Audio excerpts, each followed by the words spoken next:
Assalamualaikum warahmatullahi wabarakatuh. Bapak Ibu dan temanku semua, selamat berjumpa kembali di channel ini. Kami doakan mudah-mudahan Bapak Ibu selalu dalam kebaikan. Bapak Ibu, akan kami sampaikan beberapa hal yang berkaitan dengan pertemuan orang tua wali murid kelas 12 di SMA Negeri 1 Rembang pada tanggal 22 Januari 2025 berkaitan dengan sosialisasi sukses menuju pendidikan tinggi. Banyak hal yang penting yang disampaikan oleh Kepala Sekolah SMA Negeri 1 Rembang, yaitu Ibu Feriati R. SPD. Antara lain berkaitan dengan seleksi nasional berdasarkan prestasi atau disebut SNBP, dan juga seleksi nasional berdasarkan tes atau SNBT. Adapun orang tua wali murid yang diundang adalah kelas 12. Mari ikuti sambutan kepala sekolah, dan kami harap untuk segera subscribe, like, comment, and share. Selamat mengikuti. Assalamualaikum warahmatullahi wabarakatuh. Yang terhormat Ketua Komite SMA 1 Rembang Bapak Hamid Siswanto SPD, yang kami hormati Bapak Ibu orang tua atau wali siswa kelas 12 SMA 1 Rembang, yang kami hormati Bapak Ibu guru dan karyawan SMA Negeri 1 Rembang. Puji syukur kehadirat Allah Subhanahu wa Ta'ala atas limpahan rahmat, hidayah dan inayahnya. Pada kesempatan ini kita dipertemukan di GOR SMA 1 Rembang ke Jenderal Sudirman dalam rangka sosialisasi seleksi nasional penerimaan mahasiswa baru kepada orang tua atau wali siswa kelas 12. Judulnya di sini sukses menuju pendidikan tinggi temanya. Tak lupa sholawat serta salam biasa kita aturkan pada junjungan Nabi kita Muhammad Sallallahu Alaihi Wasallam yang kita nantikan syafaatnya di yaumul akhir. Yang pertama, saya ucapkan selamat datang, ucapkan terima kasih kepada Bapak Ibu semua yang telah memenuhi undangan kami dalam rangka kita sosialisasi, kemudian untuk kepentingan anak-anak kita semua, khususnya anak-anak kelas 12. Nah, sebagai ucapan selamat datang, saya juga sudah menyiapkan pantun. Pergi ke taman memetik kembang, di sebelahnya ada pohon tomat. Selamat datang di SMA 1 Rembang, para orang tua siswa yang terhormat. Terima kasih Bapak Ibu. Saya akan membudayakan pantun agar nanti anak-anak kita juga ingat dengan karya sastra zaman dulu. Walaupun sekarang nanti bisa menggunakan dengan kalimat masa kini gitu ya, seperti itu saja. Jadi agar juga situasinya juga tidak tegang ya. Bahwa kita ketemu di sini bersilaturahmi, berkomunikasi agar nanti segala sesuatu berkaitan dengan putra-putri Bapak Ibu semua atau informasi-informasi dari sekolah bisa diterima dengan baik. Itu jadi pada kesempatan ini saya yang nanti akan mengajak Bapak Ibu nanti untuk melihat bahwa ternyata putra-putri Bapak Ibu yang sudah kelas 12 ini di semester 2 ini itu sebetulnya tidak lama. Apalagi ini sudah bulan Januari tanggal 22. Jadi minggu ini, setelah minggu besok itu ada rangkaian cuti bersama Bapak. Jadi nanti di awal ini nanti akan saya ajak Bapak Ibu untuk menghitung hari. Anak-anak itu senang kalau dulu lihat tanggalan itu, lihat kalender, hitung yang tanggal merah-merah gitu. Kebetulan kemarin juga baru saja ada surat edaran itu tentang pembelajaran di bulan Ramadan ya. Jadi nanti agar nanti Bapak Ibu juga memahami bahwa di kelas 12 ini putra putri Bapak Ibu di kelas 12 ini tinggal beberapa saat saja seperti itu. Jadi agar nanti bisa kita sama-sama berkomunikasi, memantau anak dan khususnya nanti untuk ke perguruan tinggi ya. Dari awal ya hari ini kalau nanti dihitung itu sebetulnya sesuai dengan kaldi. Kaldi itu kan kalender akademik itu perkiraan dari kalendenya bisa meleset, tapi paling hanya maju atau mundur sedikit seperti itu. Jadi kalau dilihat dari kaldi, paling kelas 12 itu kurang lebihnya hanya dari Januari semester ini ya, semester 2 hanya Januari sampai Maret gitu ya. Kurang lebihnya ini Januari sampai Maret yang efektif seperti itu. Nah kalau zaman dulu is bayar larang-larang sekolah itu kelunggulan dan gitu ya. Sekarang kan tidak ada Bapak Ibu. Ya nanti kita bersama-sama saya ajak Bapak Ibu untuk melihat waktu efektif anak tinggal beberapa, jadi nanti bisa memotivasi putra putri Bapak Ibu di rumah. Kamu harus apa seperti itu, biar nanti jadwalnya jelas, arahnya jelas. Kalau untuk sosialisasi nanti tentang perguruan tinggi nanti akan disampaikan oleh Bu Esti. Bu Esti ini adalah guru BK nanti yang mengurusi putra putri Bapak Ibu ketika nanti mendaftar baik dari jalur prestasi maupun jalur tertulis tulis ya nanti Bapak Ibu Esti dan tim dari BK juga tim dari sekolah yang itu ada.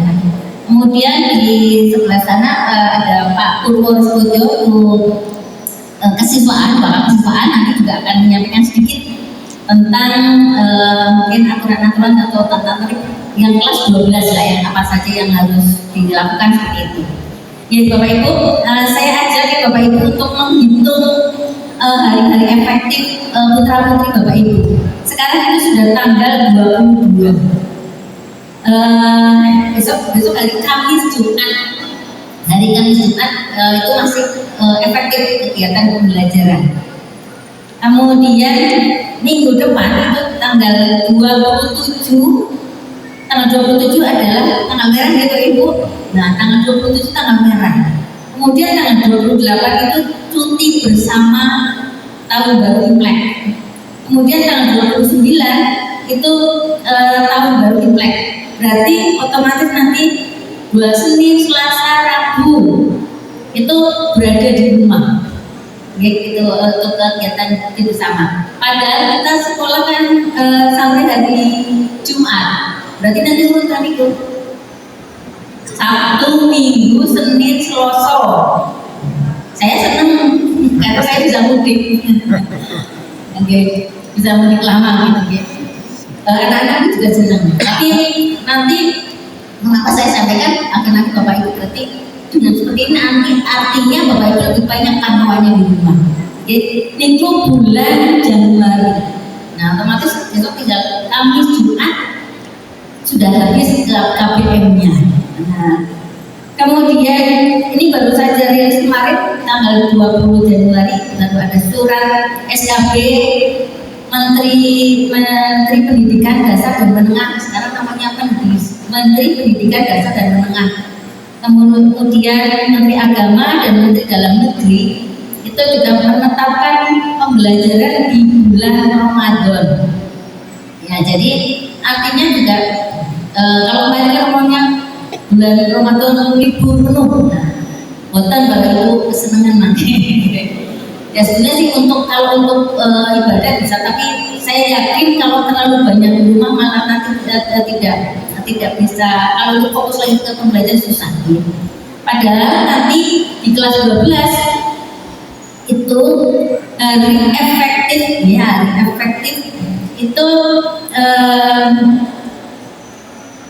itu tinggal kalau dihitung itu nanti tinggal di bulan Februari saja. Nah di bulan Februari saja, okay. Itu tadi dari SKB 3 Menteri, okay. Itu nanti bulan Februari itu nanti tanggal 27 28 atau 27 28, kemudian nanti tanggal 3 4 5 Maret kan 27 28 Februari, dan tanggal 3 4 5 Maret itu adalah libur awal puasa. Libur awal puasa. Nah, sudah kelong lagi Bapak Ibu. Sudah kelong lagi ya. Bulan Februari hanya 3 minggu efektif, mulai dari tanggal 3 sampai tanggal kalau yang penuh 3 minggu sampai 21. Nanti pada tanggal 27 28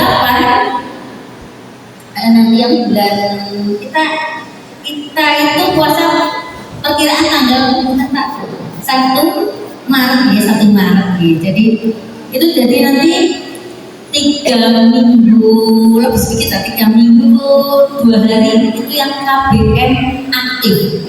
Nah, setelah itu nanti awal puasa tanggal 1 tanggal 27 28 itu 27 28, kemudian tanggal 3 4 5 Maret itu libur awal puasa. Sweet banget ya, sweet banget ya. Agar tujuannya tentunya nanti bukan libur ya, di keterangannya adalah KBM mandiri di lingkungan keluarga, tempat ibadah dan masyarakat sesuai penugasan dari sekolah. Ya walaupun nanti libur awal puasa 5 hari, ya nanti kita akan berbentuk agar anak itu nanti terpantau kegiatan ibadahnya. Ya nanti mungkin nanti dari sekolah nanti akan ada kegiatan siswa walaupun itu libur awal puasa. Nanti ada tetap melakukan kegiatan, atau yang jelas Bapak Ibu juga harus memantau kegiatan di rumah. Kemudian berarti nanti siswa masuk kembali itu tanggal 6 sampai 25 Maret itu puasa ya, ketika pembelajaran di sekolah itu pembelajaran di sekolah. Namun di bulan Maret di Kadin itu direncanakan tanggal 10 sampai tanggal 18 adalah pelaksanaan asesmen sumatif akhir jenjang, ujian. Jadi kan otomatis hanya nanti tanggal 67. Nah, 67 saja itu nanti persiapan untuk asal. Jadi Bapak Ibu, jadi dari sini nanti artinya bahwa kelas 12 yang memang betul-betul KBM aktif hanya di Februari. Di bulan Maret setelah libur awal puasa itu sudah persiapan untuk ujian. Ini kalau tidak mundur ya, tapi saya kira mundurnya pun hanya 1 minggu seperti itu. Pokoknya tentang sebelum puasa biasanya sudah ujian. Itu nanti setelah ujian biasanya sudah nanti untuk kelas setelah ujian libur menjelang Idul Fitri itu juga banyak. Tapi yang penting kan kelas 12 adalah nanti sampai ke ujian yang akhir. Itu mohon diperhatikan. Dan mengapa saya sampaikan itu berarti karena nanti anak-anak lebih banyak di rumah. Jadi mohon nanti pengawasan orang tua, kemudian kalau ada koordinasi dengan sekolah. Kemudian berikutnya, karena tadi Bapak Ibu sudah tahu bahwa KBM kegiatan belajar mengajar yang efektif itu hanya tanggal 3 sampai 26 Februari. Nah ini Bapak Ibu, ini yang penting Bapak Ibu. Nah di kelas 12 itu data pokok pendidikan Dapodik ya, itu sudah ditutup kemarin akhir bulan Desember ya Mbak Toseni. Ya, jadi nanti diharapkan di Bapak Ibu kelas 12 sudah tidak ada pergerakan di sini, maksudnya orang masih pindah, sekolah lain tidak akan mau menerima karena sudah ditutup. Kemudian tidak keluar ini maksudnya keluar di sekolah misalnya. Jadi monggo nanti betul-betul Bapak Ibu diberi motivasi putra putrinya jangan sampai nanti keluar, mau tinggal sebentar saja.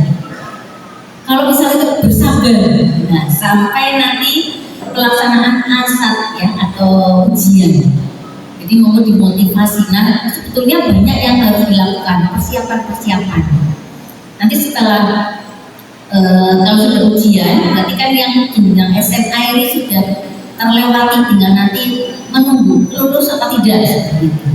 Nah setelah itu bukan kemudian libur, tapi apa, persiapan untuk pendaftaran ke perguruan tinggi.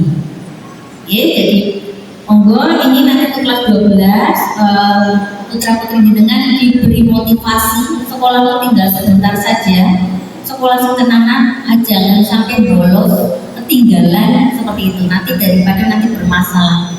Ya, tinggal sebentar saja. Oh nanti kalau sudah tidak sekolah, waduh kangen ping sekolah. Nah kemarin aja kelas 12 kemarin ini kan sudah musim libur, kesini sosialisasi, kok nggak pulang-pulang Mbak?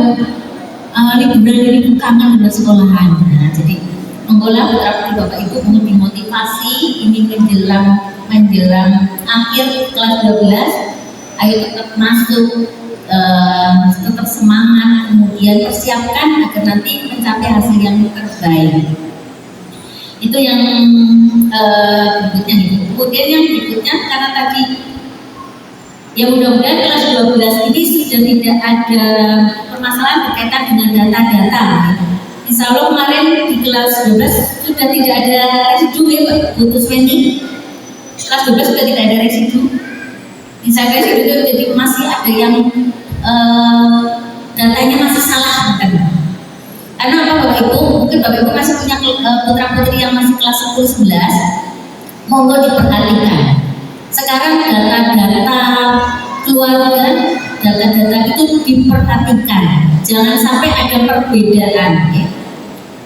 Ini kaitannya nanti misalkan apa yang data-data apa yang harus sama itu nih, kemudian KA data di NIK-nya harus jelas, kemudian akte di KK, jadi KK akte semua namanya itu harus sama nih.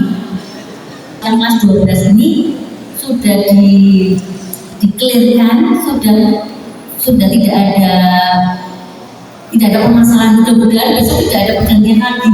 Jangan sampai sudah ditulis di ijazah, kok tiba-tiba sama kakaknya ada buat kakak baru, namanya kok ada nama tambahan, jangan sampai itu. Kalau ada perubahan kakak itu kan hanya untuk apa? Kalau ada yang keluarga, penambahan keluarga, pengurangan, mungkin ada dulu ada neneknya, kemudian neneknya sudah meninggal, nah itu kan pergantian seperti itu. Jangan ada pergantian nama gitu Bapak Ibu, itu nanti akan menyusahkan. Untuk saat ini ijazah mungkin untuk tahun ini masih belum mungkin masih nanti saya kurang tahu karena kedepannya itu kan nanti akan ada e-ijazah. E-ijazah itu nilainya tidak ditulis tangan Bapak Ibu. Jadi nanti sekolah tinggal download nilai-nilai itu.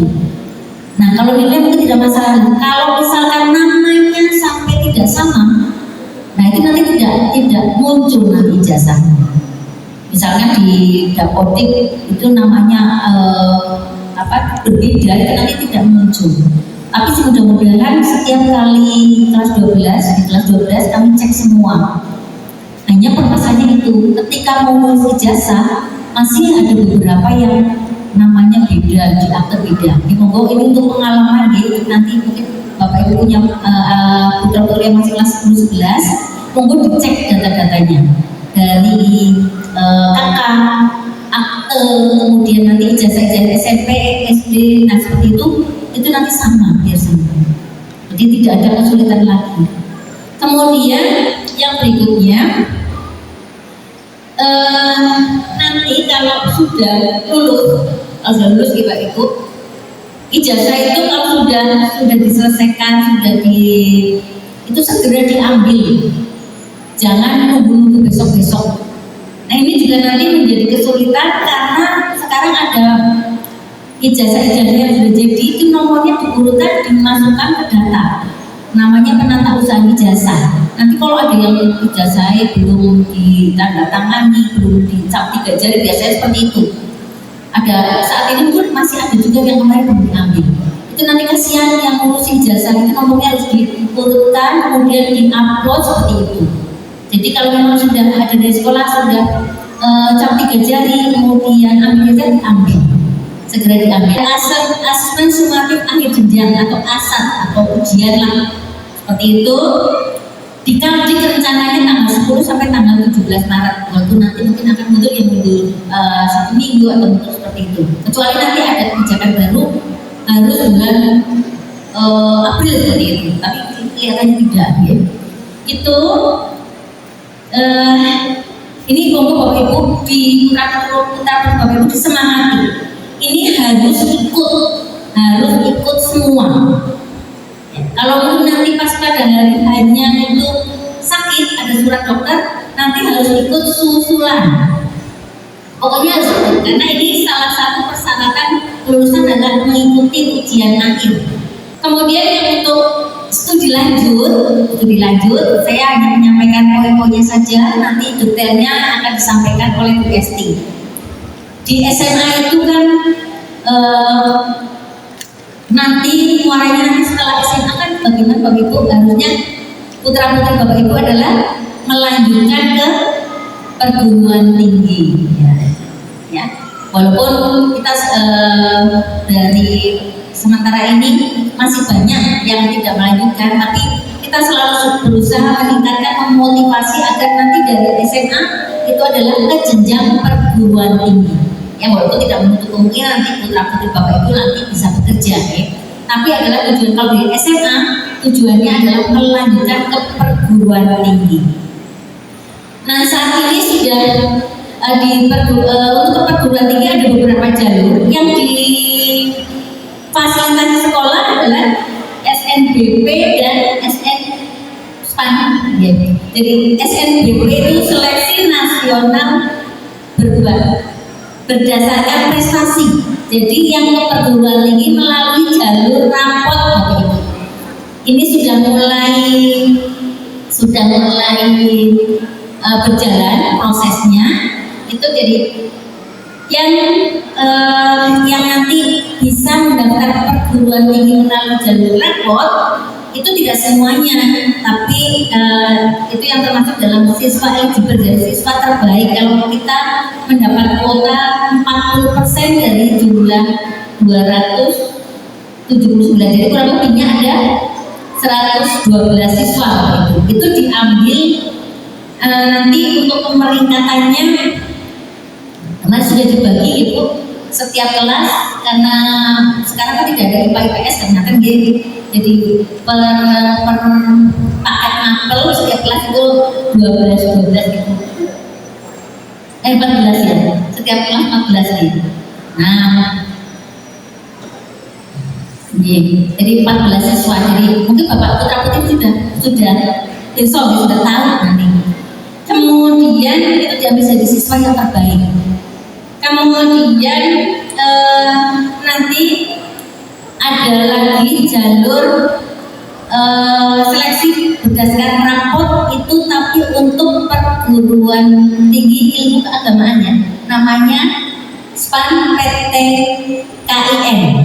Nah kalau ini semuanya boleh ya, boleh. Jadi Bapak Ibu mungkin salah satu alternatif kalau anak saya tidak bisa jalur rapot melalui eligible, boleh nanti salah satunya nanti melalui jalur rapot tapi yang ilmu keagamaan, perguruan tinggi keagamaan. Kalau dulu KIN seperti itu. Nah itu juga tidak apa-apa ya.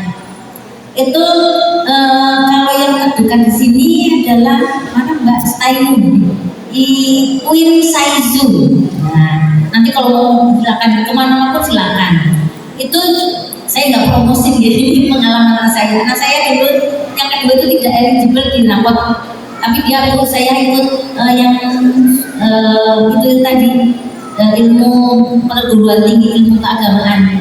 Itu biaya kuliahnya agak miring. Anak saya saja yang orang tuanya dua-duanya PNS itu UKT-nya cuma 4 juta. Nah, gitu. Mungkin itu dari ini sudah termasuk mahal Bu. Berarti ada yang lebih ya. Nah, itu mungkin bisa jadi. Monggo, saya yakin putra putri Bapak Ibu nanti bisa browsing cari yang mana. Nanti kalau bingung bisa tanya Bu ini. Jadi Bapak Ibu, siswa-siswa yang eligible itu kuota kita hanya 40% dari jumlah siswa, dan itu dipilih siswa-siswa yang terbaik. Kemarin sudah diberi angket yang mau diambil siapa, kan ada yang juga yang tidak diambil. Nah, kemarin sudah didata, karena kasihan kalau tidak diambil biar nanti peringkat yang ada di bawahnya yang untuk mengisi. Jadi kemarin sudah didata, sudah masuk eligible, kalau tidak mau diambil ya tidak apa-apa. Siapa tahu sudah dapat sekolah di swasta, sudah dapat beasiswa, tidak apa-apa, asalkan datanya ada. Oke, itu. Kemudian Bapak Ibu, monggo untuk penerimaan jalur rapot ini yang termasuk siswa eligible itu betul-betul dimanfaatkan, ya, karena ini kan peluangnya besar, karena hanya diikuti 40% dari setiap sekolah, 40% malah ada yang kalau akreditasinya B 30% kayak Bu Esti ya, 30%, terus ada yang 20% ya, 25 ya, 25 ya. Jadi monggo kalau yang termasuk siswa eligible, siswa terbaik betul-betul dimanfaatkan. Kemudian dicermati betul persyaratannya dan dikoordinasikan dengan orang tua. Karena apa? Orang tua nanti yang akan membayarnya. Oke, monggo jadi betul-betul anak ditanya mau kalau yang dapat eligible mau masuk kemana, kira-kira nanti biayanya seperti apa, itu betul-betul agar nanti jangan sampai sudah diterima tapi tidak diambil.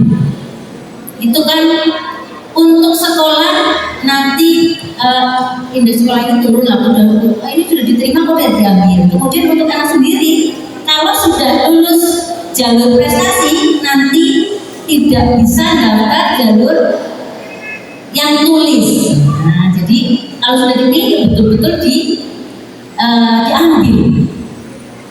Makanya betul-betul pilih, jangan asal pilih yang penting gambling kok gitu tombol seperti itu, tapi kemudian tidak sesuai ternyata tidak diambil. Jangan seperti itu, nanti tidak bisa kalau sudah lulus jalur rapor tidak bisa nanti ikut jalur tertulis. Jadi mau betul-betul silakan pakai dirembuk kali bersama orang tua mau pilihan apa, kemudian bagaimana nanti pembiayaannya monggo. Kemudian yang penting juga itu tadi jurusannya juga diperhatikan. Kemudian kemungkinan lah jangan sampai nanti dilihat prestasinya, nilainya, kemudian sama kuotanya seperti itu. Jangan sampai terlalu tinggi nilainya, misalkan hanya sekian, masa tak milih perguruan tinggi saya yang bonafis sudah dilihat, karena nanti seleksinya adalah seluruh Indonesia. Jadi monggo betul-betul dicermati. Nanti kalau masih bingung bisa berkoordinasi, bisa bertanya dengan guru BK. Oke, itu. Bapak Ibu, kemudian gimana nih anak saya janjinya bikin kuliah tapi tidak punya biaya, nah seperti itu. Nah nanti yang punya KIP itu bisa daftar dengan KIP kuliah. Nah nanti pendaftarannya seperti apa? Nanti bisa tanyakan ke Bu. Yang jelas pendaftaran sudah punya, jangan sampai nanti Bu memang punya KIP tapi tidak daftar KIP kuliah, nanti tidak bisa ya. Jadi tetap harus mendaftar KIP kuliah dulu, baru nanti daftar ke perguruan tinggi yang mana. Ini harus cermati. Monggo nanti dengan siswanya nanti betul-betul ini. Kemudian ini salah satunya juga lagi alternatifnya pilih perguruan tinggi terdekat, ngirit ongkos. Nah, misalkan kok biayanya minim seperti itu, perguruan tinggi dekat jadi mungkin bisa dilaju atau mungkin biayanya tidak terlalu banyak. Kemudian juga bisa nanti cari beasiswa. Nah itu mungkin kalau Bapak Ibu punya terapti semangat banget ingin kuliah tapi kok mungkin pendanaan mepet, bisa cari alternatif seperti itu. Itu yang jalur prestasi Bapak Ibu. Monggo yang putra-putrinya masuk ke eligible, segera berkoordinasi dan cermati tanggal-tanggal penting, jangan sampai ketinggalan. Pokoknya harus selalu koordinasi dengan teman-temannya sesama mendaftar, kemudian dengan guru BK, dengan Bapak Ibu itu tadi dimotivasi dan didorong untuk bisa, nanti orang tua bisa mendukung, bisa mendanai seperti itu. Kemudian ada lagi yang namanya SNBT, Seleksi Nasional berdasarkan tes. Nah itu nanti kalau tidak masuk eligible, besok bisa masuk ke melalui jalur tulis, ya jalur tes.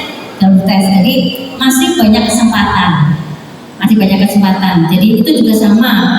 Monggo dikoordinasi dengan orang tua, bagaimana nanti pembiayaannya, kemudian pilihan jurusannya, mohon dicermati dan cermati tanggal-tanggal pentingnya. Nah untuk semuanya saja, baik yang eligible maupun yang tidak eligible, maupun yang mungkin saya tidak kuliah seperti itu, nanti tetap membuat akun SNPNB, jadi tetap membuat akun seleksi perguruan tinggi harus membuat. Siapa tahu gitu, sekarang kok tidak punya bayangan, tidak kuliah, besok aku ingin kuliah, kalau tidak daftar nanti tidak bisa ikut. Jadi nanti semuanya kami juga mengharap semuanya ikut membuat akun untuk perguruan tinggi. Jadi semuanya membuat akun.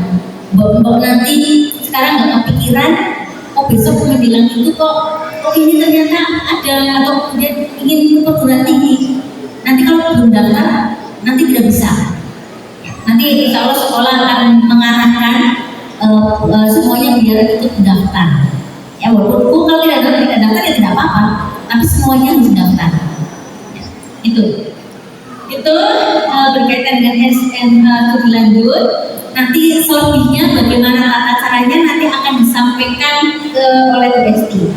Intinya kalau masih bingung, konsultasi dengan BK, silakan orang tua mendampingi, didiskusikan betul. Nanti kalau mau kuliah, pembiayaannya seperti apa, apakah mau KIP atau apa, ya seperti itu mohon dirembuk betul-betul.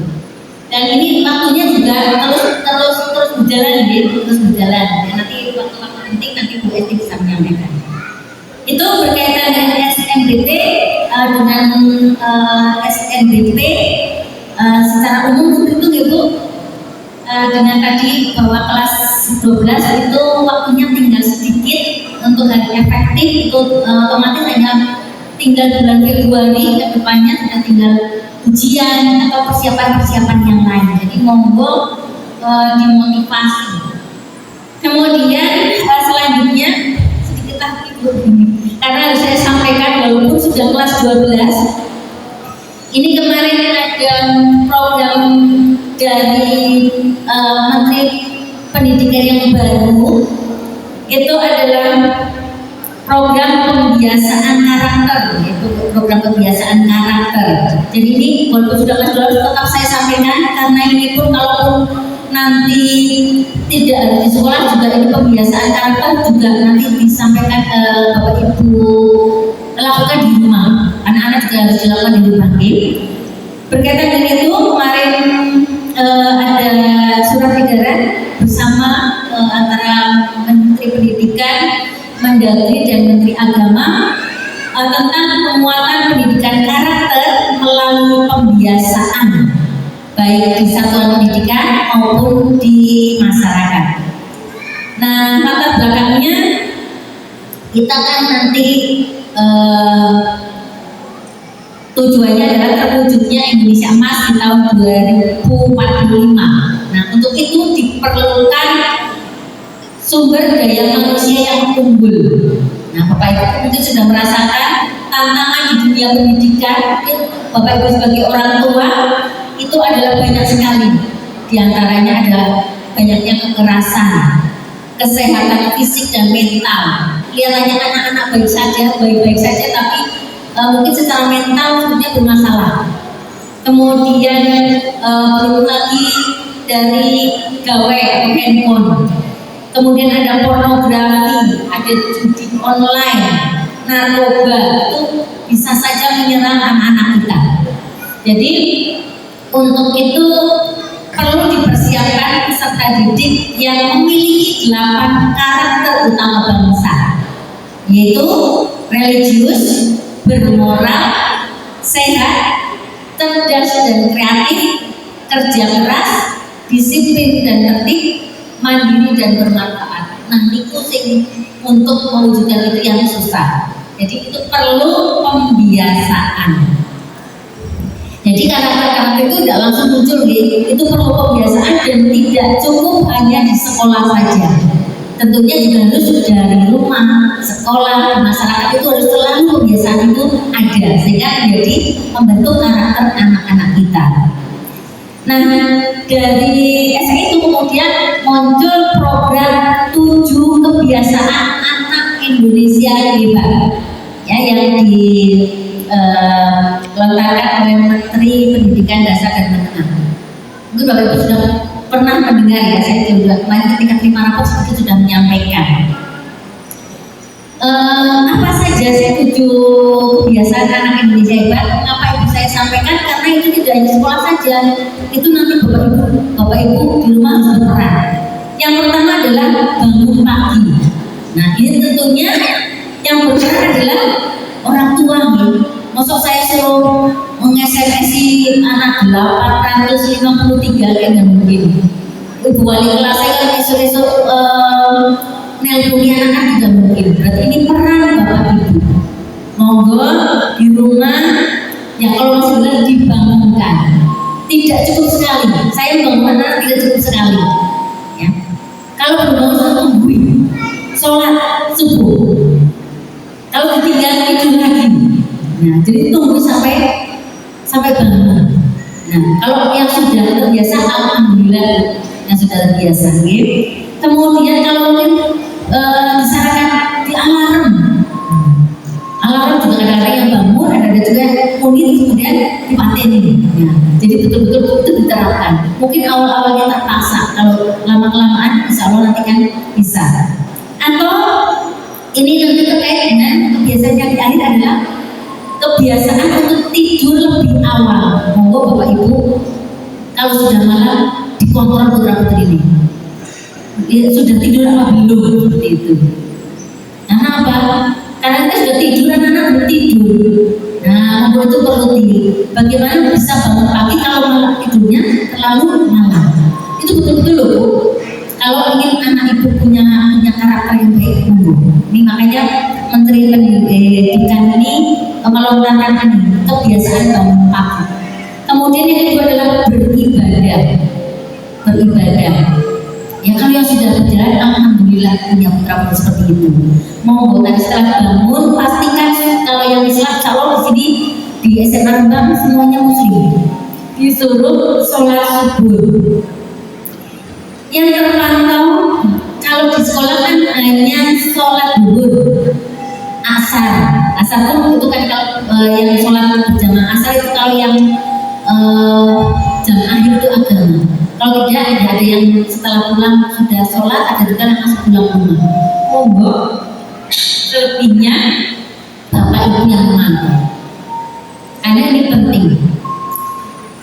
Kalau ingin tidak dipaksa, dia beri pengertian.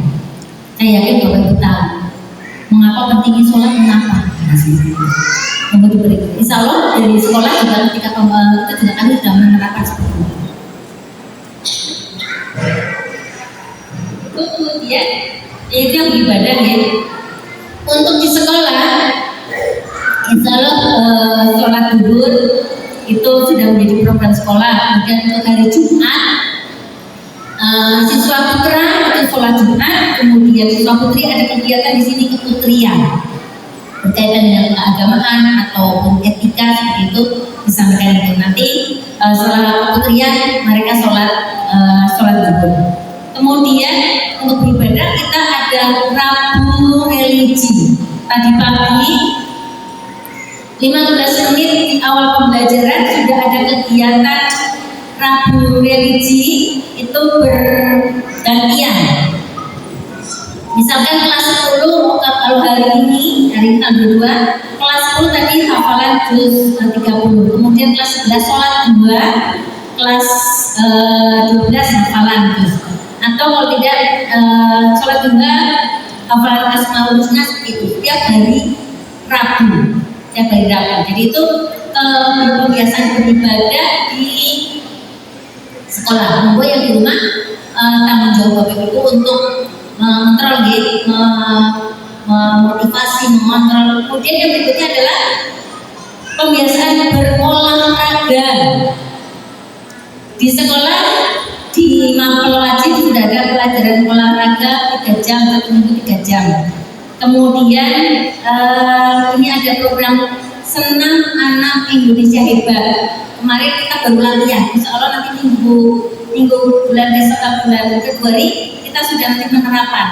Hanya kami masih kesulitan ketika 15 senamnya hanya 10 menit.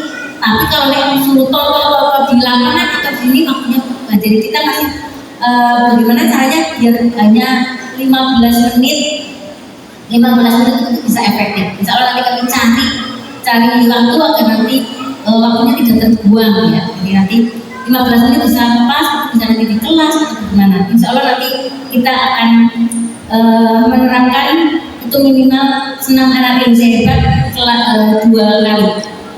Kemudian ada Jumat sehat nanti Jumat sehat bisa senam, bisa jalan-jalan. Itu kegiatan olahraga di sekolah.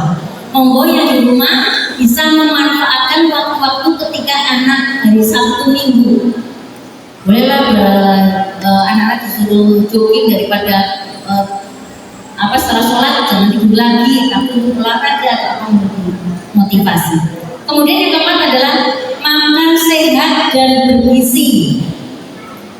Kalau di sekolah kita yang program pemerintah makan bergizi gratis dari ibu. Tidak tahu nanti sampai kapan. Ini kelas 12 apakah masih menangin atau boten ya, belum sampai sini. Di Purbalingga itu kemarin baru percontohan, baru SMA kemampuan itu pun belum terlaksana.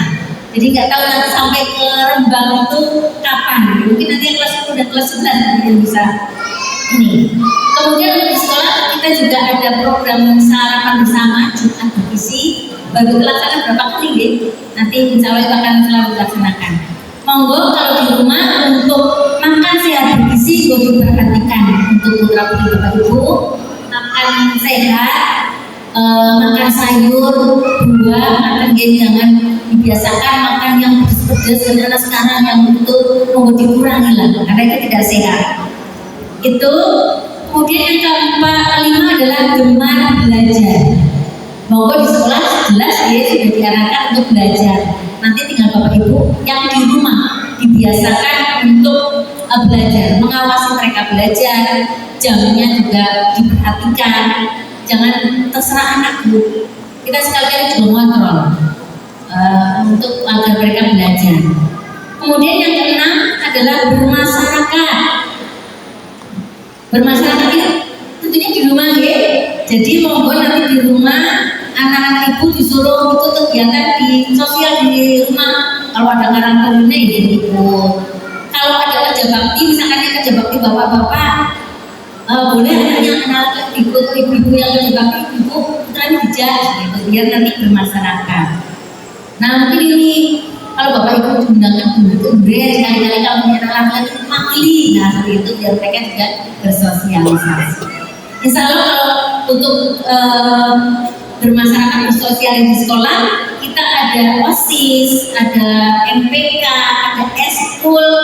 Nah sekarang kemarin yang baru adalah duta bahasa, itu betul-betul membantu pembelajaran di sini.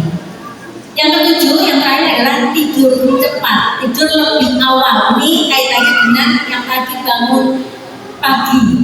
Nah, monggo dicek agar putra-putri itu jangan tidur terlalu malam. Oke, kemudian itu di program sekolah bagaimana? Jadi kegiatan-kegiatan itu dilaksanakan dengan pembiasaan dengan penuh kesadaran untuk kalau dipaksa ya bisa nanti akhirnya bisa kalau dipaksa susah ya. Jadi disadarkan kegiatannya bermakna dan tentunya harus bergembira. Jadi kalau di rumah jangan dimarahi seperti itu. Nanti anaknya stres, di sekolah tidak mengerjakan dimarahi ibunya, di sekolah pulang sekolah dimarahi ibunya, nanti anak tidak betah di rumah. Jadi monggo kita sebagai orang tua zaman sekarang itu kita harus bisa merangkul anak-anak, bagaimana anak-anak itu dekat dengan kita, ya sering diajak ngobrol, kita komik, dijak bercerita, ditanya seperti itu. Jangan kemudian nanti kalau tidak diajak ngobrol, betul Bu, datang pulang di kamar mungkin hanya makan kembali lagi, kadang-kadang makan tuh bisa di kamar, nah, seperti itu. Jadi kita yang mendekat, kalau mereka tidak mau mendekat, kita mendekat mereka seperti itu, biar ada komunikasi, ya. Itu saya juga itu semua kan hambatan saya sebagai orang tua, tapi itu tadi saya berusaha, apalagi saya tidak sering bertemu setiap hari, gitu, ketemunya hanya Sabtu Minggu, Jumat Sabtu Minggunya saja. Itu betul-betul kalau saya pas di rumah saya betul-betul memanfaatkan waktu bersama anak-anak. Ya, itu monggo Bapak Ibu, anak itu diajak komunikasi, jangan dibiarkan. Kalau mereka tidak mau dekat, mana sekarang tidak mau dekat, kita tidak mau dekat, mereka tidak mau dekat kita. Jadi kita yang dekat, ya diajak bercerita. Itu 7 program pembiasaan. Monggo walaupun nanti sudah tidak di SMA 1, SMA sini sudah lulus, tetap itu menjadi kebiasaan yang bisa Bapak Ibu terapkan. Oke, beribadah, bangun pagi, beribadah, berolahraga, makan bergizi, benar belajar, bermasyarakat lebih cepat, itu insya Allah tidak harus di sekolah saja. Itu menjadi kebiasaan yang harus Bapak Ibu terapkan, harus kita terapkan sehingga menjadi karakter. Itu insya Allah nanti untuk di sekolah, untuk menumbuhkan karakter itu kita akan sudah banyak kegiatan-kegiatan ekstrakurikuler, sudah banyak, tinggal monggo dimotivasi. Hari Jumat untuk eskul ekstrakurikuler kalau kelas 12 itu sekarang tinggal sosialisasi monggo. Kalau hari Jumat putra putri Bapak Ibu kok pulang gak sih, itu berarti tidak ikut. Nah kalau kelas 12 ada sosialisasi dari perguruan tinggi. Di akhir-akhir ini setiap hari Jumat setelah pulang sekolah kelas 11, 10 ekstrakurikuler, kelas 12 ada sosialisasi. Monggo disuruh ikut. Jadi nanti wawasan untuk memilih perguruan tinggi mana atau apa nanti bisa diikuti. Itu saja nih Bapak Ibu, terima kasih sudah banyak sekali ngomong. Ini nanti yang penting adalah dari UST. Tapi sekali lagi saya mengingatkan peran orang tua di sini untuk membimbing dan mendampingi, kemudian memberikan teladan. Bapak Ibu, ini saya lupa tadi, beri teladan. Bagaimana nanti anak-anak mau kita kalau kita tidak memberi teladan. Suruh anak tangi gasing, mengkoni ya tangi gasing. Nah kan kadang nggak mau, jadi beri teladan. Insya Allah anak-anak ketika orang tuanya kok taat beribadah, insya Allah akan diajak juga akan membuat seperti itu. Itu kemudian beri motivasi, penuhi kebutuhan hidup, ya semampu Bapak Ibu, kemudian luangkan waktu bersama dengan anak-anak. Yang mendapat bantuan PIP itu sudah bisa dicairkan, tapi ini kelas 12 ada 22 siswa, jadwalnya akan dijadwalkan dan ambilnya itu di Purbalingga, di PNI Bu Tusmeni, di mana PNI Bu Besari. Jadi insya Allah nanti kalau sendiri riskan karena jauh, nanti ambilnya bersama-sama. Kelas 12, kelas 12, 11, 10 itu yang dapat PIP insya Allah mulai besok sudah diambil ya. Tapi nanti anak yang mengambil nanti mengambilnya bersama-sama. Kekurangannya saya akhiri. Wassalamualaikum warahmatullahi wabarakatuh. Demikianlah tadi Bapak Ibu dan temanku semua, banyak hal yang telah disampaikan oleh Kepala Sekolah SMA Negeri 1 Rembang Ibu Feryati RSPD yang telah memberikan sambutan termasuk juga menjelaskan sekilas berkaitan dengan SNBP dan SMBT. Selain itu masih banyak lagi yang telah dijelaskan oleh Kepala Sekolah SMA Negeri 1 Rembang, dan tentu saja bisa membuka wawasan bagi kita semua. Bapak Ibu, kiranya hanya itu dulu video kali ini, dan informasi selanjutnya akan disampaikan pada video berikutnya. Kami harap Bapak Ibu dan temanku semua untuk segera subscribe, like, comment, and share. Kami akhiri. Wassalamualaikum warahmatullahi wabarakatuh.